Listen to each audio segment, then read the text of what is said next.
Hello everyone. So continuing with the mass movements. तो पिछली class में हमने देखे थे about the different types of mass movements. तो इस क्लास में हम लोग आगे कंटिन्यू करेंगे with the factors that favour the mass movements. So the first one is weathering. Weathered material is more susceptible to roll down the slope. अगर consolidated, एक consolidated मतलब जहाँ पे कोई बाइंडिंग मटेरियल है, उस मटेरियल को बाइंड करके रखने के लिए, जोड़ के रखने के लिए। बट कंसोलिडेटेड अगर लूज पार्टिकल्स पड़े हैं वेदर्ड मटेरियल के, तो they are more susceptible to roll down the slope. तो अगर यहाँ पे सपोज वेदर्ड मटेरियल है जो कि अनकंसोलिडेटेड है, तो it is more susceptible to fall down और roll down the slope. For example यहाँ पे सपोज अगर थोड़ा सा ऊपर से पानी भी आ जाए, तो द मूवमेंट उन जो वेदर्ड मटेरियल है उसकी डाउनवर्ड मूवमेंट हो सकती है, और under the influence of gravity भी हो सकती है, और वेदरिंग से भी हो सकती है। There will be downward movement of the weathered material. Now the second factor is rock composition and structure.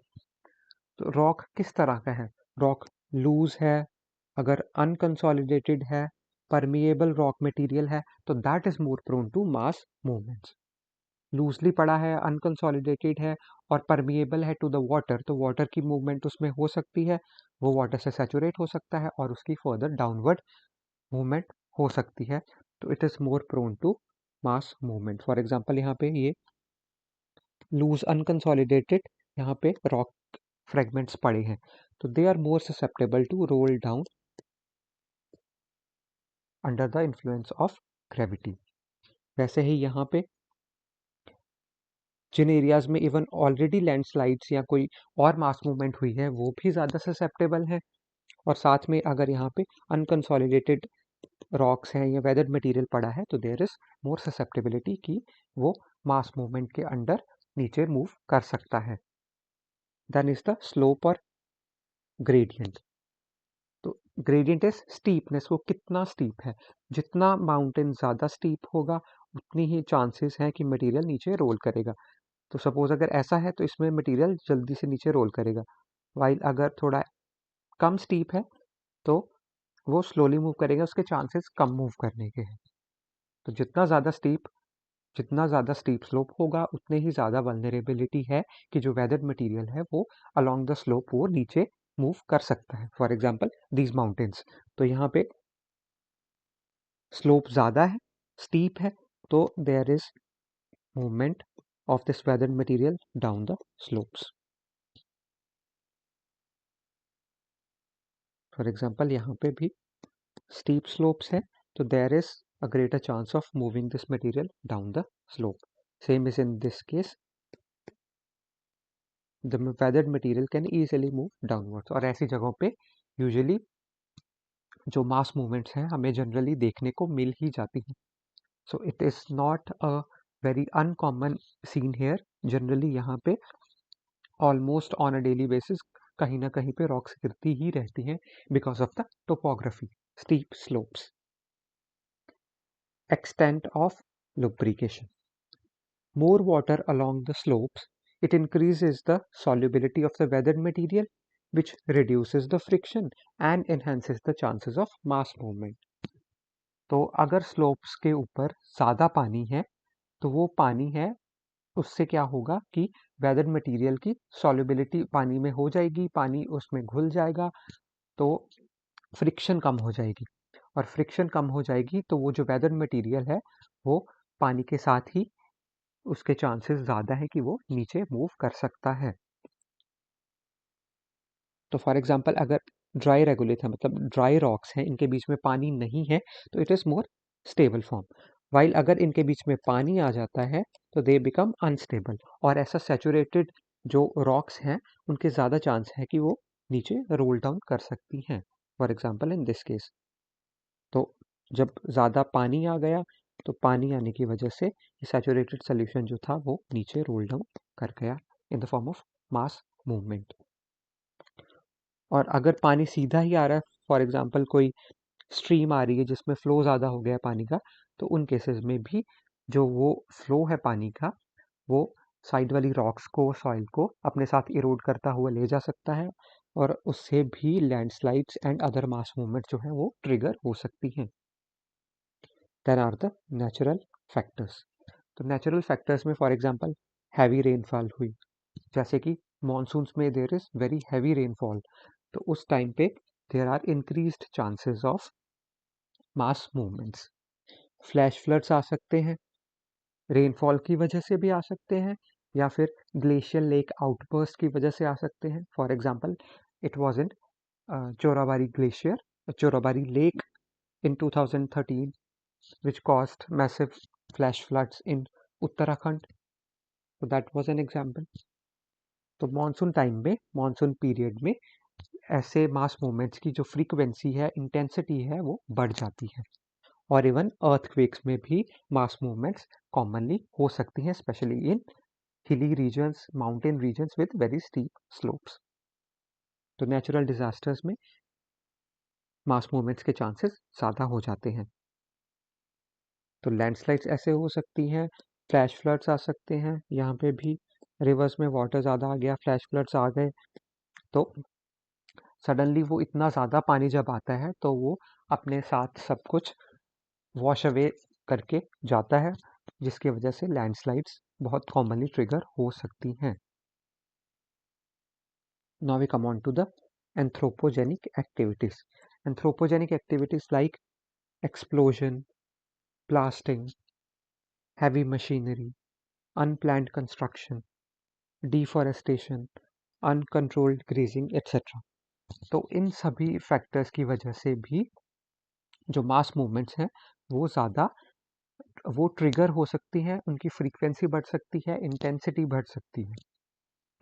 तो जैसे कि हैवी मशीनरी है और कंस्ट्रक्शन वर्क जो है माउंटेन्स में आजकल जैसे बहुत कॉमनली चल रहा है, मास स्केल पे चल रहा है, तो उसकी वजह से वहाँ पे मास मूवमेंट्स ज़्यादा हो रही हैं। तो हैवी मशीनरी है, बुलडोजर्स हैं, क्रेन्स हैं, जो कि माउंटेन्स को काट रही हैं, तो उनके स्लोप्स जो हैं वो वीक हो रहे हैं, जिसकी वजह से बिकॉज वेजिटेशन रिमूव हो रही है, अनकंसोलिडेटेड मटेरियल जो है वो ऊपर आ रहा है, जिसकी वजह से it is highly susceptible to mass movements. जब ब्लास्टिंग करते हैं तब भी उसकी वजह से जो वाइब्रेशंस प्रोड्यूस होती हैं वो भी मास मूवमेंट्स को ट्रिगर कर सकती हैं। Then excessive construction weakens the mountains. तो फॉर एग्जांपल जैसे थर्मल पावर प्लांट्स हो गए या कोई और माइनिंग प्रोजेक्ट्स हो गए जिनकी वजह से माउंटेन्स के स्लोप्स को काट दिया जाता है, वहाँ पे वेजिटेशन नहीं रहती और बहुत ज़्यादा कंस्ट्रक्शन कर दी जाती है, तो these kind of slopes they become highly susceptible to mass movements. Tunnels बनाई जा रही हैं माउंटेन्स में, तो उस केस में भी माउंटेन का स्ट्रक्चर जो है वो वीक हो सकता है और टनल कोलैप्स कर सकती है। Then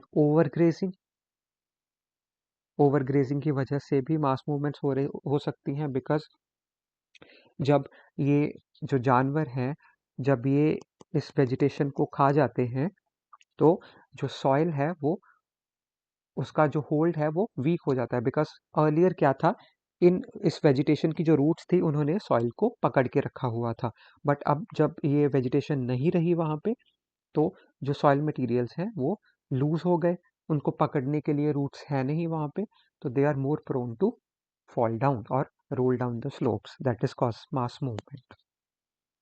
Unplanned construction along the slopes, बहुत हैवी कंस्ट्रक्शन हो रही है, अनप्लान्ड कंस्ट्रक्शन हो रही है, जिसकी वजह से आजकल we see a lot of news about landslides in various parts of the Himalayas specially.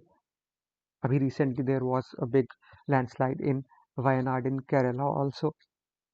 So but these kind of unplanned construction, this kind of development that is at the cost of nature is being seen in the Himalayas especially. तो हिमालयाज में बहुत ज़्यादा construction हो रही है, mountain के slopes जो हैं वो वीक हो रहे हैं, वेजिटेशन जो है वो कम होती जा रही है, दैट इज़ डिफॉरेस्टेशन होती जा रही है। तो वेजिटेशन कम हो गई तो जो अनकंसोलिडेटेड जो सॉइल पार्टिकल्स हैं, वेदर्ड मटेरियल हैं, उनको पकड़ के रखने के लिए कुछ नहीं है वहाँ पे। और उसके ऊपर जो ये घर बना दिए जाते हैं, तो ये तो वैसे भी सॉइल को पकड़ के रख नहीं सकते, ये तो खुद सॉइल की सपोर्ट से खड़े हैं। तो जब ऐसी अनप्लान्ड कंस्ट्रक्शन हो रही है, डिफॉरेस्टेशन हो रही है, तो पहाड़ों की जो स्लोप है वो बहुत ज़्यादा वीक हो जाते हैं, अनसस्टेनेबल डेवलपमेंट हो रही है, जिसकी वजह से जो नेचर है उसका बैलेंस डिस्टर्ब हो रहा है और मास मूवमेंट्स हमें कॉमनली देखने को मिल जाती हैं हिल्स में। Now, why more landslides occur in Himalayas than the Western Ghats? तो इसके क्या रीजंस हैं कि हिमालयाज में वेस्टर्न घाट से ज़्यादा लैंडस्लाइड्स होती हैं? तो first reason is geological one. तो जियोलॉजिकल रीजन क्या है कि the Himalayas they are young and fold mountains, young fold mountains है जो कि अभी भी ग्रो कर रहे हैं, they are still growing due to active tectonic activity. तो एक्टिव टेक्टोनिक एक्टिविटी की वजह से ये माउंटेन्स अनस्टेबल हैं, अभी भी ग्रो कर रहे हैं, यंग माउंटेन्स हैं। तो इसकी वजह से अर्थक्वेक्स यहाँ पे कॉमनली आ सकते हैं। तो सिस्मिक 4 और 5 जोन्स यहाँ पे हैं। अगर हम लोग जैसे इंडिया की हिमालयाज की बात करें तो अर्थक्वेक प्रोन जोन्स हैं यहाँ पे, जियोलॉजिकल इंस्टेबिलिटी है जिसकी वजह से लैंडस्लाइड्स होना यहाँ पे कॉमन है। वाइल जो वेस्टर्न घाट्स हैं they are more stable landmass. तो वेस्टर्न घाट्स का लैंडमास जो है वो स्टेबल है, वाइल जो हिमालयाज का है वो उसमें काफ़ी ज़्यादा वो अनस्टेबल है। वहाँ पे टेक्टोनिक एक्टिविटी ज़्यादा है, अर्थक्वेक्स के चांसेस ज़्यादा हैं, तो इंस्टेबिलिटी की वजह से लैंडस्लाइड्स वहाँ पे कॉमनली हो जाती हैं। Then second one are the morphological reasons. Morphological reasons में क्या है कि हिमालयाज के स्लोप्स जो है वो काफ़ी स्टीप है, इनका ऑल्टीट्यूड काफ़ी ज़्यादा हाई है, यहाँ पे लूज कंसोलिडेट्स ऑफ रॉक्स हैं और powerful erosion by the reverse. तो रिवर्स अपने साथ बहुत सारा मटेरियल जो है वो इरोड करती हुई जाती हैं। मॉनसून्स में हमें देखने को मिलता है कि जब रिवर्स में ज़्यादा पानी आ जाता है तो वो इरोजन करती हुई जाती हैं और जो साइड्स पे जो रिवर बैंक्स पे जो वेजिटेशन होती है, जो इंफ्रास्ट्रक्चर होता है, उसको भी वो अपने साथ बहा के ले जाते हैं और साथ में ट्रिगर्स लैंडस्लाइड्स को भी वो ट्रिगर कर देते हैं। For example, recent news about the sinking of Joshimath, or now called Jyotirmath in Uttarakhand, then Ramban district in Jammu and Kashmir, etc. तो यहाँ पे स्लो मूवमेंट हो रही है because of the topography plus added on are the anthropogenic factors, तो जिसकी वजह से यहाँ पे सिंकिंग हो रही है। That is evident from the cracks that are being developed in the houses. Then are the climatic causes. तो हैवी प्रेसिपिटेशन होती है यहाँ पे which is aggravated in the monsoon period. तो heavy precipitation plus topographical features भी हैं यहाँ पे, तो उसकी वजह से यहाँ पे ज़्यादा लैंडस्लाइड्स हमें देखने को मिलती हैं, specially during the monsoon period. For example, glacier lake outburst floods हुए थे in 2013 in Uttarakhand, then Dhauliganga dam collapse in 2021 in Uttarakhand, then south Lhonak lake in 2023 in Sikkim. तो हैवी रेनफॉल होने की वजह से ये जो मॉरेन लेक्स थी, फॉर एग्जांपल उत्तराखंड में that was the Chorabari lake, जिसके पीछे चोराबारी ग्लेशियर था। तो सिंस उसमें पानी ज़्यादा आ गया तो और ग्लेशियर जो लेक का एक किनारा था वो टूट गया, जिसकी वजह से फ्लैश फ्लड्स हो गए। तो that is glacier lake outburst floods. ऐसे ही धौलीगंगा डैम कोलैप्स हुआ था जब ऋषिगंगा रिवर में उत्तराखंड में एकदम से पानी आ गया था। साथ में साउथ लोनक लेक जो सिक्किम में थी, अभी रिसेंटली यहाँ पे भी हमें फ्लड्स मिले, प्लस वाटर जो था तीस्ता रिवर का भी बहुत ज़्यादा बढ़ गया था, तो उसमें भी फ्लड्स आ गए थे।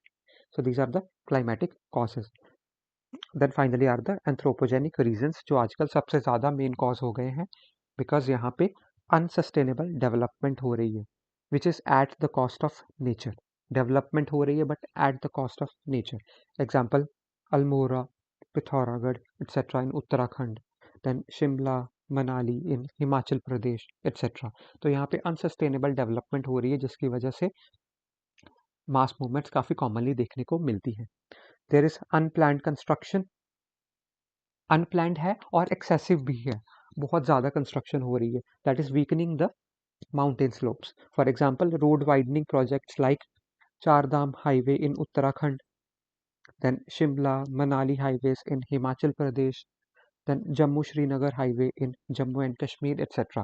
तो excessive, although these highways की जो construction है वो still it is planned construction, but still excessively हो रही है, और जो mountains हैं वो इसको ज़्यादा support नहीं कर पा रहे because they are still young active mountains जो कि अभी भी grow कर रहे हैं, जो कि unstable हैं, तो जिसकी वजह से यहाँ पे लैंडस्लाइड्स हमें कॉमनली देखने को मिलती हैं। प्लस एक्सेसिव कंस्ट्रक्शन तो हर जगह पे हमें पहाड़ों में देखने को मिल ही रही है। तो therefore this mass movements are more common in Himalayas. Then uncontrolled grazing और ओवर ग्रेजिंग हो रही है यहाँ पे, तो जो वेजिटेशन कवर है वो कम हो रहा है, डिफॉरेस्टेशन ऑफ कोर्स हो रही है जिसकी वजह से भी फॉरेस्ट कवर कम हो रहा है, तो सॉइल वीक हो रही है and is more susceptible to mass movements than mining and infrastructure and power projects. For example, for road widening, for hydropower projects like in Uttarakhand, Himachal Pradesh, Jammu and Kashmir, Arunachal Pradesh, Sikkim, हर जगह पे ये infrastructure projects, hydro power projects, dam बनाए जा रहे हैं, mining हो रही है, तो उसकी वजह से भी they become more susceptible for these mass movements. और साथ में एक्सेसिव टूरिज्म हो रहा है, अनसस्टेनेबल टूरिज्म हो रहा है बहुत ज़्यादा, जिसकी वजह से ग्रोथ हो रही है, कंस्ट्रक्शन हो रही है in all the major hill stations.